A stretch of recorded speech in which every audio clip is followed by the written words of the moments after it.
Hello, everyone. Welcome to another episode of Creative Writers and Illustrators. And my guest for the day is A.Khyrunnisa. She is out with her eighth Butterfingers book, which has got published by Penguin Random House. Let's find out more. Hello. Hi. Lovely to be here. Hi. Thank you for being here. Oh, my pleasure, Shamla. It's been a while, I think, since we met like this. Yes. I'm totally delighted, because Butterfingers is out in a new format. And that's a silly format. The book first appeared when it was published with Tinkle. So, after it was first published in the comic format, it shifted to a long narrative format. And now it's back in the comic format. So, can you tell us why? Why is because, see, first when it came as a comic strip in Tinkle, that was a regular, they wanted a regular character for Tinkle, and then you had it becoming hugely popular. It was coming every month. It ran from 2006 to 2015. That's quite a long run, I think, for Butterfingers. And meanwhile, because the copyright for the longer stories is with me, I always had this idea of getting the longer stories published separately. So that was how I approached Penguin, and that was how the editor then liked the stories but wanted a novel instead. You know how it is. No? She said they don't want a short story, but if you can write a novel, that would be nice. And then I wrote House at Butterfingers, and so we thought of a series. Sports and sports-based fun stories, school stories, kind of thing. So when the third book came out, that is first was House at cricket based, second goal Butterfingers, football based, third clean bowl Butterfingers, again cricket based. Actually, I wanted a tennis based book at that time, but then my publishers got back to me saying, no, we want another cricket book. So it was a very challenging thing. But I wrote clean bowl, totally different kind of totally fun book it is. So after that came out, then they said, now we can publish your short stories. Oh. So that was what happened. So when it came to publishing these short stories, I thought many of the stories, children who are familiar with Tinkle may already have read them in the comic strip form. So I wanted something new for them. So what I did was, there are 3 collections of short stories. For every one of them, I started with a novella. A 60 to 70 page new story, completely new story. So in Misadventures, it is ghosts at Green Park, my kind of ghost. And then in Ronnie's Butterfingers, again, it's karate time, where in our school there's karate, and you can imagine what will happen. Then the next one, of course, is Butterfingers. Again, it is a girls versus boys cricket match. That's the novella. And then we have these short stories. So now that these have come, it just, my editor and I were just talking about Butterfingers, what next, and so on. I still remember how, as we were conversing, she said, why not a comic? We have not done that, at least in Puffin. No, we haven't done that. So I said, yeah, it's a nice idea, because I know that children, wherever I go and they talk about Butterfingers, they always hark back to the Tinkle Butterfingers. Somehow they have grown up reading that, and those stories are still around. So they love these novels and short story collections, but it'll always be someone who puts their hand up and says, I've read them in Tinkle. I enjoyed Butterfingers in Tinkle. So then we thought, why not go ahead with that? That is why. But in a sense, like you said, it started with comic. It's like it's going full circle. Yes. Come back to comics. Yeah. But the publisher is different. Yeah. Yes, absolutely. The first one was Amachitra Katha, and now it is. And now it is Penguin Random House. Yeah. So the format, the way we write for a comic, and the way we write for a book, the story in a narrative form, the skill is completely different. Okay. So was that different for you now, coming back to the same format, or it's like, it's just you pressed a pause button and now it's No, Shyamala. What for me, it was pretty easy in the sense that my stories are always conversation driven. If you have read my stories, there's a lot of conversation. In fact, I generate a lot of humor through conversation and action, of course, but conversation has always been very important. So when I wrote those Tinkle stories, I wrote, in fact, the first Tinkle story, I did not know, that is going to, how it's going to be when it is converted to comic strip. It was rather heartbreaking for me because it was an almost 3,000 page, 3,000 word story. It got condensed to 8 pages of comic strip. So, you were quite alarmed and a little upset, you could say, where you thought that you have created something, you have written something rather, to your satisfaction, and then it's not there. I mean, everything is there, but I realized that it is a different ball game. For a comic, you need to keep the child attentive all the time, child or the reader. You have to have, it should be action packed. Yes. It should be a page turner. Something should be happening all the time. There is no time for narration and a long drawn out introduction and so on. So I got the hang of it. But what I did was right at the beginning, when the contract came to me that the longer the stories rights are with me, copyright is with me, I had this vague idea. So I did not want to compromise on my writing style because my stories were going to a scriptwriter. It's three people who are involved. I write the stories. The stories go to a script writer. The script writer converts them into a script and gives hints to the illustrator about what should go where and so on. Then the illustrator takes over. So it's not a one-man show. It's a three-people show. Mostly it is two people in the sense that the writer and the illustrator have a great role to play. And the script writer, of course, I can't undermine that role because that they also have a great role to play because the script should be snappy. It should be exciting. It should be fun. It should be action packed. So much goes into it. So that is how. So it was not difficult for me because after that, when I wrote the longer stories, I was following more or less the same kind of style which I used for the other, because there I never made it shorter. I never made the stories. I know what will go into the script, but I still continued with a little bit of description because I know the script writer is not going to use that. But if I'm going to write it again for the longer format, I will have to go back to it. And then you know how it is. You also write. You need to be in that mood, that frame of mind. So when you are doing that, then it's good to complete the story as you want it to be. So I really didn't find it particularly difficult, going back to this. But again, it was writing these stories. This is the World of Butterfingers, the new book that has come out, and it has 3 stories. Yes. It's 100 pages. Okay, so there are 32 pages for every story, and I knew in my head how much would be necessary for 32 pages. The kind of twists that are necessary, the kind of action that's necessary. Because as you keep writing, you know how you understand it better. You're not exactly experimenting. You're kind of sure about what you're doing. So I wrote those stories, and then of course it went to the script writer, and we worked on it, and then it went to the illustrator. But I'm very happy with the final product. It's a very you should read it, and I don't want to say that my book is very funny. I want others to read and come up with their opinion. So has Butterfinger celebrated a birthday in this book, or he is always eternal at the same age? Yeah. He's stuck on 13. He's not going to grow older. He's not going to grow younger. So how can you celebrate a birthday? But we often have the beginning of the school term. Because nobody's going to ask, which school term is this? Forever you're having a beginning of school term. We have exams. We have this happening. We have vacation. But those are all things that get absorbed in a comic when you write it. Yeah. And people know you accept it because children don't want him to grow older.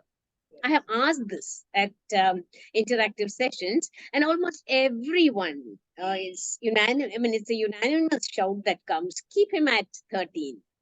We don't want him to grow older. Yeah. You created this character over a decade ago, and now when you look, do you think, are you tempted to like change some characteristics of Butterfingers? Not really, because see, basically the nickname is Butterfinger, so he's got to be clumsy. I can't change that.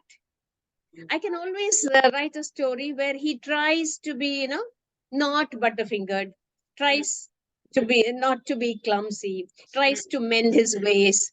And be different from what he is known for. I could do that, but then again, I will have to come back to him being a Butterfingers, because that is his USP, right? He has to be dropping things. It's not always dropping things. He has to take disaster with him.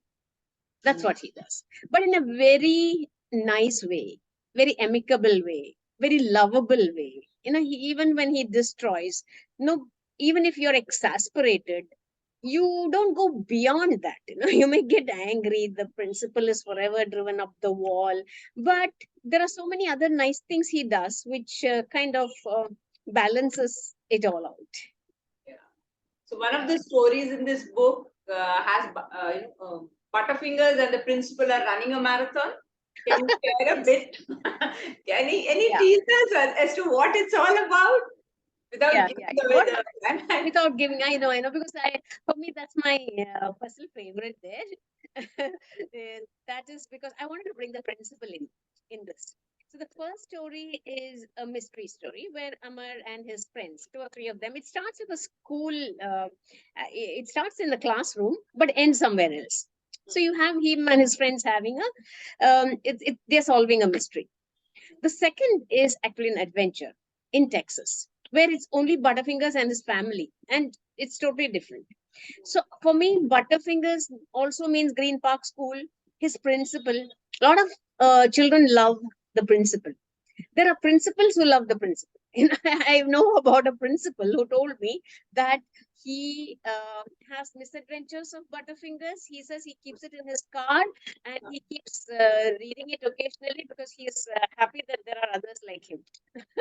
So that is how it is. So I wanted a story that is set in his school. And then, of course, you have to think up a plot. And I wanted it to be a sports story because you know how you associate Butterfingers books with sports also. At least one story should be about sports. So I thought, what shall I think of? Because if it is a group game and if it is a team game, then you need a little more space.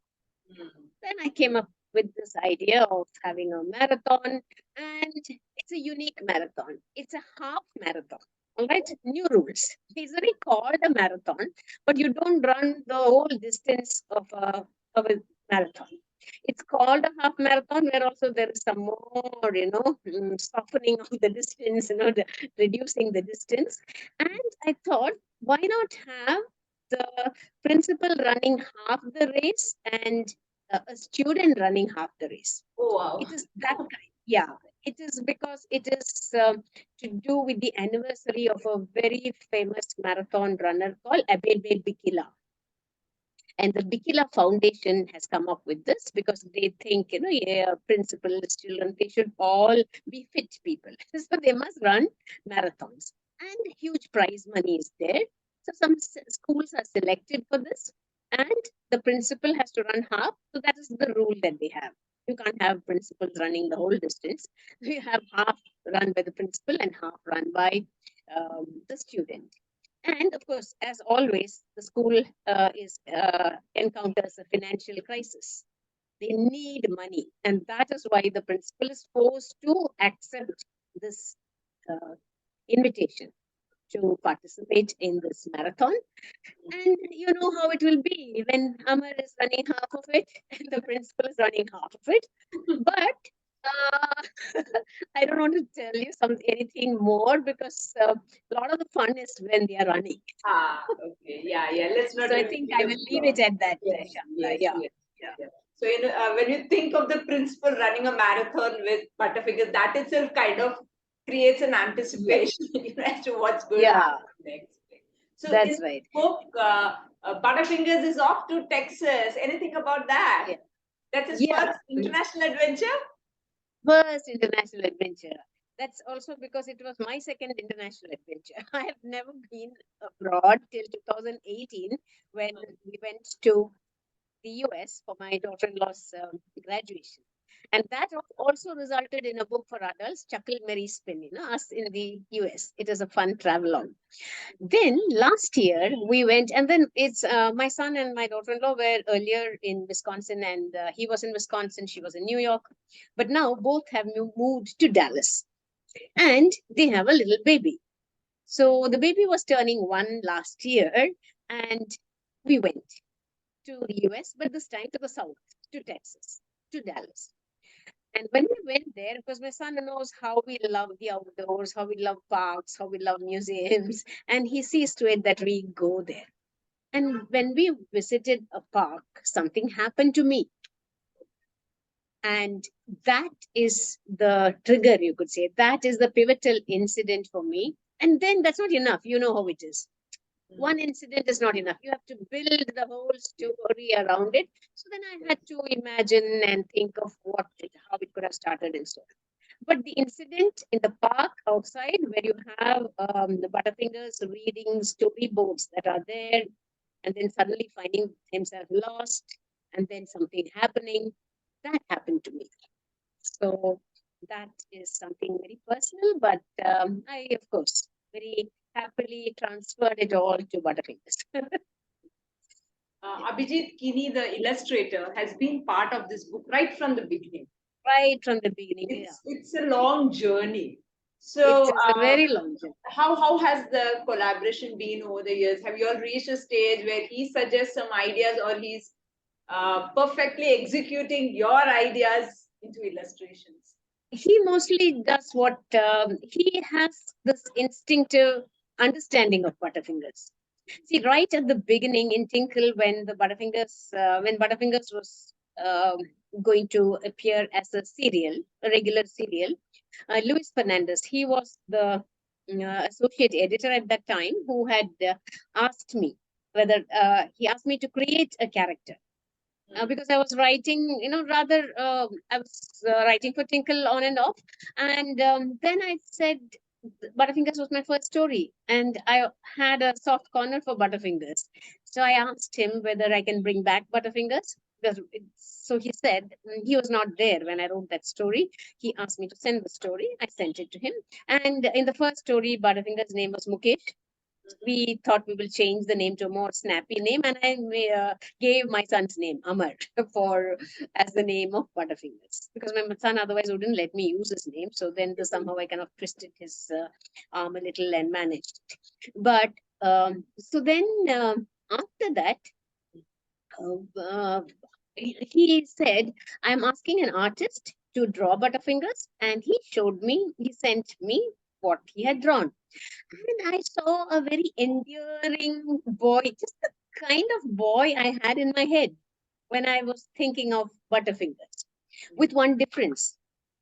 The picture he had drawn had a boy with brown hair, reddish brown hair. So I didn't like that. Otherwise, that unruliness, that pleasant, that grin, that endearing grin, that mischief, that mixture of everything that was there was perfect.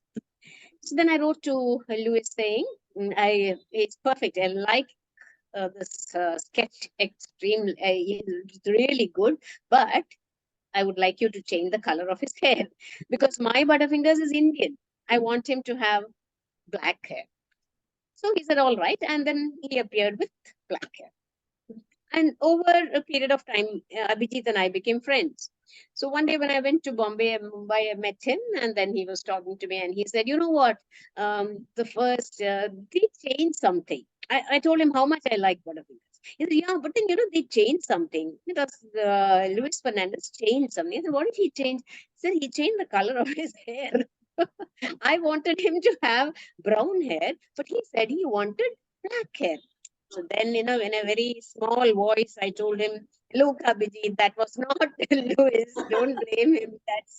It's all my fault. I am the one who said I wanted black hair. Then, but Abhijeet was a little feeling little bad. He said, "Oh, no, I'm fine with it. It's all right. Let him with black hair. He's fine." But I thought of him as a boy with brown hair. Other than that, I mean, that I did not even know. I mean, it was right at the beginning. But otherwise, I find him, he totally gets under the skin of Butterfingers, you could say. I mean, he understands him perfectly. And I really love the expressions on Butterfingers' face. I think Abhijeet's best sketches are for Butterfingers. I really like, and the principle and the expression. So, what happens is when I write the story, he understands and then he will draw accordingly. I really love his illustrations. I can't think of anyone else sketching Butterfingers. That's how even for Penguin, for covers, we got Butterfingers on board. I told them we'd like Butterfingers because that is that is Butterfingers, the way he draws. And afterwards, we had short stories. For every story, we had a picture, and that also was given to Abhijeet. So he has been with Butterfingers. Once in a way, he might say, "Is this over?" He might say, "This is a little. Can we make it a little like this?" Very rarely. Usually, he goes with it because I think we work in tandem. You could say he understands me perfectly. I understand what he wants, what he would like perfectly. So even with the script, I change the script a little because I know how he wants the script. I know that he doesn't want too much of text because he wants to show through pictures. You don't, it's different from writing. We need to describe when we write. But when it's a comic, a lot of that is done by the illustrator. So we have been working like that. It's been a very amicable, pleasant relationship, and I'm so happy that he's on board for this too. And if we go on with this, it will have to be him. It's always Abhijeet as the illustrator of Butterfingers. He's the one who gave the face to Butterfingers. Lovely. I hope so too, that he's around, to draw. How do you like it, if you don't mind me asking? Yeah, I always enjoy. I've been a fan of Abhijeet Kini. I know him personally. Okay. I've lived in Mumbai for many years, so I know Uh, the city, and I've always enjoyed his work. It's yeah. big, it's funny, and Yeah. it's larger than life. He Yeah. just Yeah. captures the tiny nuances of every Correct. character. Yeah. And that's Yeah. what makes Yeah. it a wonderful read. Yeah. Yeah. Yeah. He really. Yeah. His pictures are just what you have in mind. There are one or two pictures that he's drawn in this marathon thing, where you have this principal running very fast. You have to see that picture. It's so funny. Where he is, I don't know how to describe that. His feet and his hands have all come together. He's running like that. And it's a beautiful picture, wonderful sketch. I really loved it. And though I have been with this book from the time, how it is. You are seeing it again and again and again when it is passed on to you and so on. But every time I come across that picture, I can't help laughing. It's so funny. So, you wrote this book for your son, Yeah. and a total new generation has arrived. Yeah, What I is didn't write it for my son actually. I uh, just um, I just used his name as the character's name. Of course, I wrote it in the sense that it's very special. He's there and he should enjoy it. That yes. is there. But I did not write it as just for him, for children, of that age, say 10 plus. That's my target reader for the books. But comics, you could say 8 plus can enjoy them, and maybe a 7 also. I don't know how children are these days. Yeah. Yeah, you Yes, were 7 asking me plus is whether. good. Yeah, they pick up comics, yeah, around that age. Yeah, yeah, yeah. And you were saying something about the next generation, whether they will like it. When you were, your question was something like that, right? You were asking me. You wrote it for my son. I wrote this for my son, but the next generation has come. So something like that you ask me. Whether the change in how readers relate to Butterfingers, because you've been visiting schools right from the first book when Butterfingers was created. What is it that they appreciate about Butterfingers?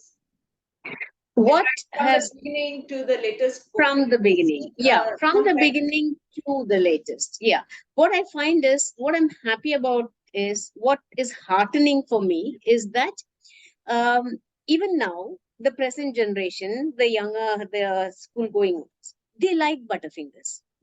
See, because if you look at it, like you said, I started writing 2006. Where is 2006? Where is 2023, 22, 21? So many years. But they say they can relate to Butterfingers. Of course, now technology-wise, we have advanced a lot. So I bring in mobile phones, computer, online, those kind of things I bring in. But I don't want my stories to be technology-driven, because I know that there is a space for school stories, for what happens in school, for interaction between among children, for teacher children student relationship, for a principal. These things don't change in schools. See, you, generation after generation after generation, schools will have principals, they will have teachers, they will have students, there will be groups which there will be rivals, there will be all kinds, and there will be problems in school, there will be solutions that are brought about by the same ones who create the problems, maybe, or someone else. So those things don't change. But what children have told me is, we can relate to Butterfingers. Because he's not a topper, he is not first in class. In fact, he believes that he should be somewhere at the bottom to give others a chance to be first, second, third. Very magnanimous.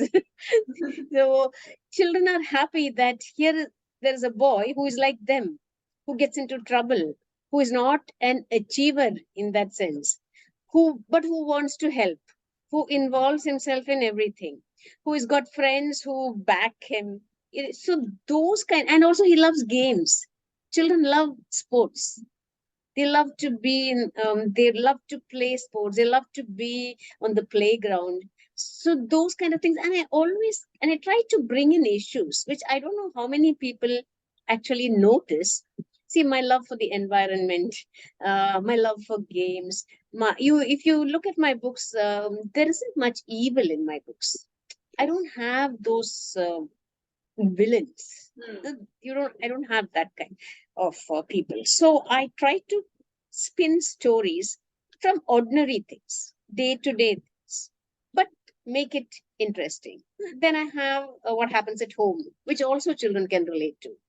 My father is like that, my mother is like that, and how the parents stick up for their children, and those kind of things, but all very subtle. I don't like anything to be in your face. So that is something that I've found children right then and now saying that they can relate to Butterfingers. And I have had children asking me, how do you know how we think? How do you know this is what we feel? How do you get it? How a child, will gathers, is thinking of something else, and the way they respond to a holiday, what they, those kind of things. Because I have also been a teacher, but I've also been a student. I take both experiences. I use both experiences. So one has to be observant, and I also keep, you have children around, what's happening around you. Of course, there are serious issues like drug issues happening in schools. Drinking is there in schools. Children bring drink and give. I know about all that, but I'm not going to touch that, because my books are not that. It's not that I'm not aware of it, but maybe there'll be another writer who will be able to write about these issues in a very sensitive way. Let them do that. So I'm not going to, I know what works best for me. So within that, I'll work. There's space for all kind of books, especially humor is something which kids, not just kids, I think everyone needs humor. And Yes. bring out the humor in your book so well. That's Thank your you. biggest USP. So we're running short of time. Before we go, I want to ask about the two books you've got for adults. Can we Yeah. talk about them quickly? Yeah. So there are the two books that I've brought out for adults. One is Tongue in Cheek, The Funny Side of Life, which has done fabulously well. It's gone into more than 8 reprints. Yes. This is actually this includes the articles that I wrote for the Hindu Metro Plus. Mm. The Hindu had asked me for a humor column, and so they gave me a free hand in the sense they said it could be my experiences. In fact, they wanted my experiences, but it should be humorous. That was all that they wanted. So it is actually the misadventures of an urban woman, you could say, which is me. All kinds of things happen to me. And even when things very simple happen, I spin it into a funny episode. It's a way you look at life. It is the humorous way in which you look at life through humor glasses. And I also know what can generate humor and what cannot. Like, I will not mock, make fun, be sarcastic. I don't want humor that way. I want humor that is also sensitive, that is also sensitive to other people's feelings. And mostly I'm laughing at myself. Nobody will have any objection to that because I'm laughing at myself. So, and these are, everyone can relate to them. Just like they say about Butterfingers. I have had so many people writing to me saying how they can relate to what's happening in the book and how these things happen to us, but we did not look at it this way. It's so I'm very happy about it. Very satisfying to get this, because at the end of the day, that's what you want.